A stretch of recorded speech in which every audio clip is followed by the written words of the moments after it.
Welcome to the Sourcing Hero podcast, produced by Una, a group purchasing organization that empowers sourcing heroes, and Art of Procurement, the world's largest procurement podcast network. I'm your host, Kelly Barner.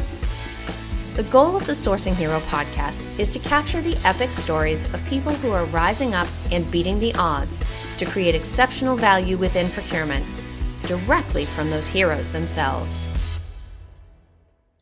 Today, my guest on the Sourcing Hero podcast is Laura Scarfe. Laura is the Director of Business Academy Online, specializing in CIPS procurement training, negotiation, influencing, and emotional intelligence.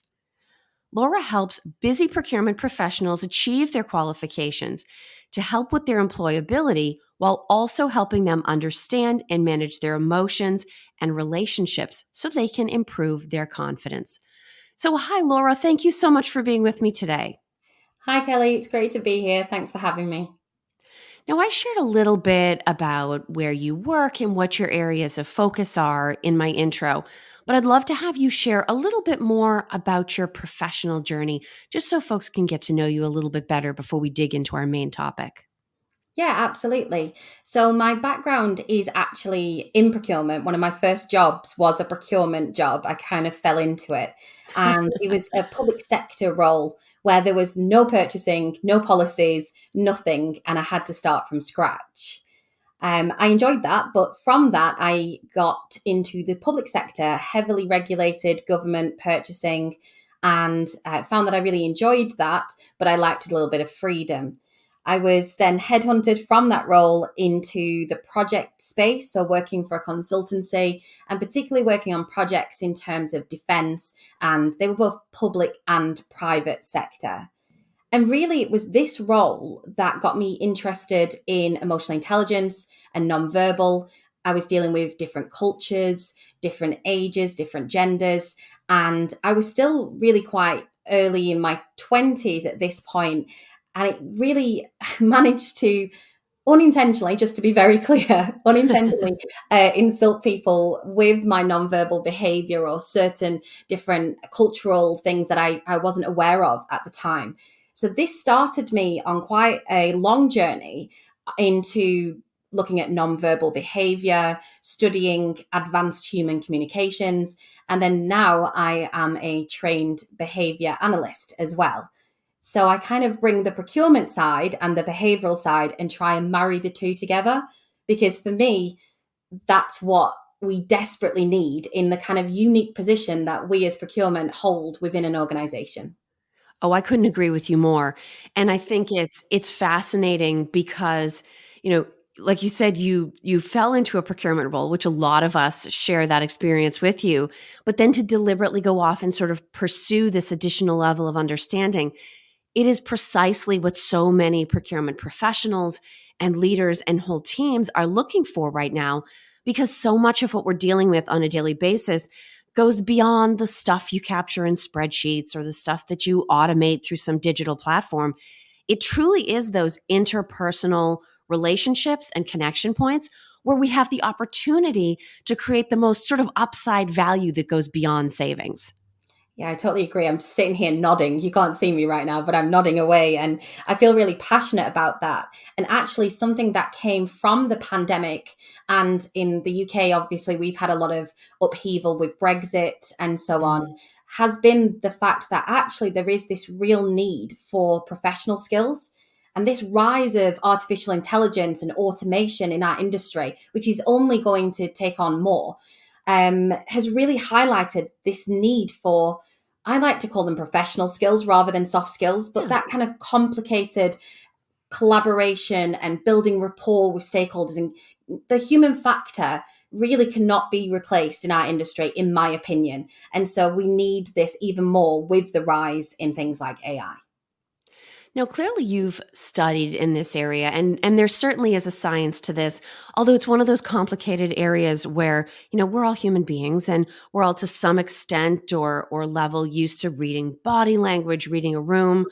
But when we had spoken about this previously, you mentioned that you try to stay away from behavioral generalizations, that instead you try to lean on the science, lean on some formality, and instead focus on observations that are rooted in that. Why do you think that is so important? I think it boils down to the fact that one, I'm quite a cynical person in general, and I like to see evidence. But two, I think this really comes down to accuracy and trust. And I don't want to be one of the people out there spreading any particular disinformation. And I think context is so important. We're talking about social science here, and these studies and research need to be able to be trusted. So when I'm training, what I look for are studies which have been replicated, peer replicated. But that's not to say that I won't use studies that maybe stand alone. But one thing that I'm very passionate about is saying that this study's outcome suggests something. It Mm, doesn't necessarily mean it's 100% fact. And I mean, I think as humans, we like to break things down into black and white. And in reality, there is always a lot of gray area. And I would love to be able to say that X equals Y, that you folding your arms means you're defensive. But that's not the case. And in fact, whenever I tell anyone that what I do, the first question I get asked, without a doubt, is, does looking to the left, up to the left, mean that I'm lying? Like, no, unfortunately, it doesn't mean that. Not always, anyway. And there's no Pinocchio's nose. And so mm. context is really, really important. And I think there's a lot of times that people want to simplify it and generalize it to make it easy for everyone. But that doesn't make it accurate. And I think accuracy is key here to get those outcomes that we want. Yeah. It's interesting that you mentioned the folded arms gesture. I'm always cold, like always. It could be July and it's 90 and I'm cold. And I will actually find myself thinking in some in-person group settings, especially when there's air conditioning and it's always cranked so high, I'm crossing my arms because I'm sort of instinctively trying to maintain whatever shred of body warmth I have left. But I will think to myself, I don't want to signal to the room that I'm mentally withdrawing, that I'm frustrated, that I'm disagreeing. So it is funny, some of those generalizations, I've never studied any of this, sort of get into our collective conscious and do become part of the way we think, but they aren't necessarily sending out the signals that maybe we've traditionally come to assume. Yeah, absolutely. And I think I'm exactly the same. I'm the exact opposite. I'm always too hot. But I do find that I find it really comfortable to sit with my arms folded. Mm, And it is my kind of go-to setting. So when it comes to body language in particular, it's not universal. It's culturally and context dependent. And so what we aim to do through our training is to make people aware that we're really looking for changes in behavior and to not say that X equals Y. So just because someone's got their arms folded, they could be cold. It could be comfort for them. There may be many other things going on. And so what we're looking for is potentially when you ask that question in that negotiation, and all of a sudden you unfold your arms and lean forward, or yeah. you may lean back or something. We're looking for those changes. That's a point of interest for us to investigate. Doesn't tell us what the person's thinking, just that they've made a change and we need to investigate that further. Now, in terms of investigating other changes, some of your work has focused specifically around helping women better understand nonverbal dynamics so that they can use their nonverbal communications or their body language in settings where they need to. What are some of the biological differences? And again, we've already addressed sort of the generalization piece. So Mhm. we know some of this is very broad and might vary by individual. But what are some of the differences that exist between how men and women read and use nonverbal cues? So, this is a really interesting question because this is an area that there are a lot of studies on, but there still needs to be so much more research. However, the number of studies that are out there in this area, including one that I particularly find fascinating by Bennett Shewitz and colleagues from Yale University, they've shown that actually there is more activation in the female brain than there is in male brain when reading nonverbal and engaging in language tasks. Hmm. And what that suggests is that there's biological differences in how we read nonverbal between the genders. And what was interesting is a further study went and had a look at what the amount of areas that were activated or used when reading nonverbal tasks. and they found around 14 to 16 areas of the female brain were used to read nonverbal, whereas 4 to 6 were activated and used in the male brain. So this suggests that there are some strong biological differences in how we're interpreting nonverbal behavior. Now, if we think in terms of how all of that plays out, either in a procurement setting or in a business setting, I don't think it necessarily needs to be procurement specific. Mhm. I'm curious about sort of what happens naturally around body language. So, are there nonverbal cues that sort of naturally are used by men? There are some. So obviously this, as you said, this depends on, this is the average that we're talking about here. But there are some people argue that males have a natural advantage when it comes to nonverbal behavior because they naturally take up more space than we do as females. And what researchers found is that taking up space, making yourself larger, leads to a greater perception of authority and confidence. And so men are naturally, on average, taller, broader, and will spread out. And we know that men take up space. There's even a word for it, man spreading. And in fact, there was an amazing website. I don't think it's still there now, but it was called Manspreading on the London Underground. And it was a compilation of photos of men spreading out, taking up the most amount of room on a packed underground That is train so in London, funny. where everyone is literally like sardines, but they're taking up space. And I think this sends signals about confidence and leadership and authority. Whereas in society, either consciously or unconsciously, as women, we are often told to make ourselves smaller, to not take up that space, to cross our legs, to be demure. And all of that, perception wise, is read as not being as confident or as authoritative as men. So naturally, they have that advantage in terms of space. And there is another advantage that they have as well, which is their voice tone. Study Mm. after study has shown that low natural voice tones are associated with authority. There's been hundreds of these, usually linked to actually politics as well, to look at why someone might vote for someone female versus male and vice versa.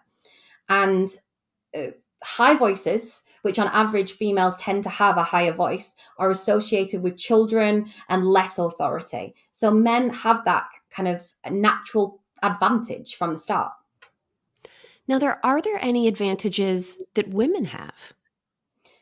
There is one massive advantage that we have, and there's still work to be done in this area, but I feel confident saying that women tend to be superior in reading nonverbal cues.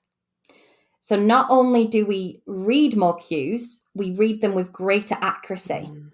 and we're more responsive to nonverbal cues than men.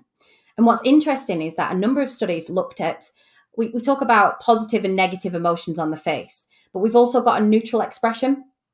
So this tends to be, if it's me, a resting bitch face is my neutral expression, you know.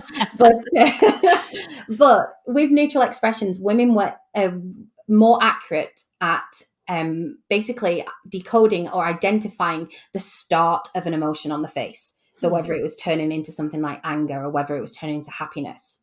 So we have essentially this ability to decode and almost interpret another conversation that is underneath the words. So that can be really powerful to harness, and that can make us really collaborative and effective leaders in things like transformational change when there's a lot of emotional and cognitive load on our colleagues. Now, when we think about that sort of emotional peak, even in a business setting, I associate that a lot of times in procurement with negotiation. But there are other high stakes situations that we may find ourselves dealing with. It could be a supply chain disruption, it could be a supplier Mhm. performance issue. Do you have any specific advice around nonverbal cues and communication that you like to offer for these sort of high stress situations? I think the key one I've actually mentioned already, but I've got two things that I think are important for any sort of high stress situation. The first one would be to baseline the individual that you're with. And a baseline means their normal operating behavior. And it's important that you understand that there are many different baselines that a person can have. So if I'm in the, say, kitchen area of a meeting with a key stakeholder and we're making a cup of tea or a coffee together, then that baseline will be very different than in that kind of tense meeting about whatever topic has arisen. And so what we're looking at is, what is their normal behavior? Do they speak with their hands? Do they tend to lean in a lot? What do they normally do in this, within the majority of that meeting? And then see, when you ask a particular question, all of a sudden that individual stops talking with their hands. Their hands go down to their laps, and they may start talking a lot in a slower pace. These are things to note. Now, it doesn't mean that we can read their mind. I wish we could. But what it Maybe, is, depending yeah, on what they're maybe. thinking. But it does help show that this is something that has been a change in behavior. So we call these points of interest. And we want to look for 3 or more before we jump into any conclusions. But I would use that to ask supplementary questions and say, oh, that's interesting. They've had a reaction here. What could I ask to add on to that? So I think baselining is probably the most important area. But the second thing that I would also mention is, and this is a lot of times people miss this, pay attention to the feet. So a lot of the times we are monitoring what's happening on our facial expressions, with our hands, with our posture, but our feet are usually under the table. And so we might, let's say, for example, a supplier, if they've given us a price and we're not rejecting it, they might start doing happy feet. You get a little bit of movement under the table because they didn't expect us to agree to that. I always think it's a nice idea to drop the pen and have a look if you can. But what was really fascinating, particularly for females, but obviously both genders do this, was there was an interesting study that Jared Nuremberg and Henry Calero talked about, where they videotaped over 2,000 negotiations and looked at when they didn't come to settlements or agreements. And they found that you should beware of crossed legs. So just like the crossed arms, crossed legs can have a devastating effect on negotiation. They found in the 2,000 transactions that they recorded, the negotiations they videotaped, that none of them came to a settlement when even one of the negotiators had his or her legs crossed. So That that, is absolutely fascinating. yeah, and we don't 100% know why, but I would hypothesize that it's because of that blocking behavior. It's almost showing defensiveness and not open, open to solutions and so on. So it could be read in that sort of way by your counterpoint.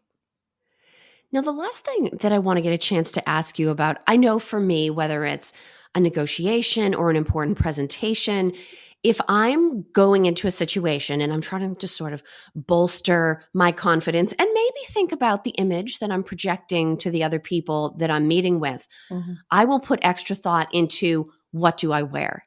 And in the most straightforward cases, that means dressing up a little bit more, right? I'll go full suit. I'll think about, okay, what kind of sound are the shoes going to make on a stage? Or you sort of think about how it all contributes to what you're projecting. But there's also other situations where it's a little more complicated. We're thinking, okay, I want to come and look professional, but I know if I significantly outdress the other women in this situation, I'm creating a bad dynamic for myself. So you're thinking sort of like up and down, what's everybody going to do?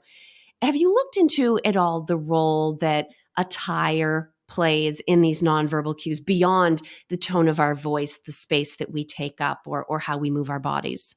Yeah, absolutely. They call it grooming in the nonverbal community, if you will. And I will say that the majority of studies have focused on male grooming, not female here, which is interesting. So there's a lot of science that needs to be looked at in terms of makeup, in terms of jewelry, and in terms of things like nails, tattoos, and so on and so on. But I think my favourite study in this area was actually from North East London Polytechnic. And they wanted to see whether clothing had an impact on people's perceptions of how likely they were to agree to requests. Because when we're in negotiations, right, we need the other party to agree to our requests, and we want to be our most influential, persuasive version of ourselves. So they got an experimenter and they sent him out into the world. and they dressed him in two different outfits. One was smartly dressed, so we're talking full suit, tie, everything. The second one was untidily dressed, which essentially was like sweatpants and a t-shirt and some trainers. And the experimenter was approaching members of the public to ask them to help with an advertising survey. And it's no surprise to anyone that the person in the suit was more successful than the person who was untidily dressed. But what the results were, the percentages were incredible. So they found that older men, 60 plus, were 23% more likely to accept the request of the well-dressed man. Older women, 60 plus, were 73% more likely to accept the request of a well-dressed man. But even crazier, younger women, so we're talking 50 downwards, were 98% more likely to agree to a well-dressed man's request. 98? You never get 98%. Exactly. Is it insanity, isn't it? So it shows the difference. And there's been kind of not direct replications of this, but there was a British-Turkish study in 2013 where they were looking at getting people to rate photos of men in tailored suits versus off-the-peg suits. And they asked them to rate them on authority, level of success, and leadership material. And so they got 5 seconds to look at these photos before making the rating. And every single participant rated the tailor suits as more successful and leadership material. So that's your first impression, 5 seconds, and that's it. In terms of my advice from going into this area, I agree with you that it's better to dress up than dress down, but it's about thinking about what you're going to wear. So, for example, if you are wearing the suit, tie, the full outfit, if people aren't as dressed up, you could potentially take off the tie and maybe remove the jacket to make it a little bit more casual. But if you turn up at a negotiation, and I've actually had this happen, someone turned up to a negotiation with me wearing this, with, say, a Slipknot t-shirt and some jeans, there's nothing that you can do from that to dress that situation up. And psychologically, that then puts you on an uneven playing field. Mm. And again, it's all about that confidence. Color psychology is still very much in its infancy. We've been replicated and so on. But there is some evidence that male and female brains take in the color purple in a different way. And so if you're talking to a female audience, purple is a great color to have, but maybe not so for a male. Certain studies have shown that blue is the color that is more effective across all genders to show competence and authority. Interesting. Now, I will say, and I definitely don't have a lot of experience on the color front, more sort of on the how do you dress front. Very early in my career, I was a procurement practitioner. I was on a team, and one of my peers went into a supplier negotiation in sort of a small conference room, but where the one side was all glass so we could see it. Yeah. And you and I are talking mid-October. This happened to be very close to Halloween that year. Mm-hmm. And that colleague had come to work that day in a full Big Bird costume, like from Sesame Street.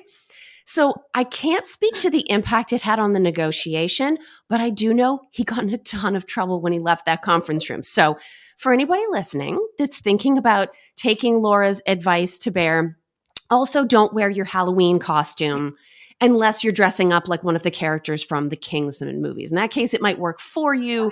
In the cases of children's television characters, probably not going to work in your favor. I genuinely wish I was a fly on the wall of that negotiation to see, because that is impressive. I've never heard of anything that extreme, but maybe that could work on an extreme level. I guess it depends on what you're negotiating for. If you're negotiating for birdseed, maybe that works for you, right? Absolutely. Laura, this has been a fascinating conversation. It's actually given me quite a bit that I know I will be continuing to think about. But before I let you go, I want to ask you a question that we pose to every guest the first time they come on the show. I'm going to give you a pairing of questions, and you can select whichever one you want, and then there is no wrong answer. So your choices are, what does the idea of a sourcing hero mean to you? Or if you'd like to go a little bit broader in scope, what would you say heroism looks like in a business context?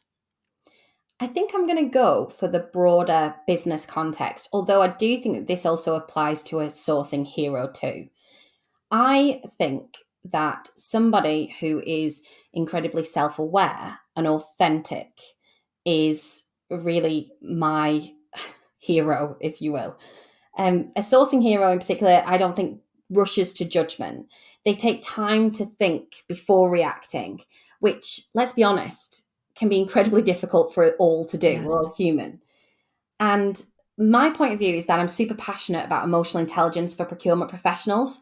And as I mentioned, this unique, complex situation we're in with all of these different stakeholder requirements, plus the issues that we've had over the last 3 or 4 years, in particular with supply chain issues, this creates a very tense and reactive atmosphere.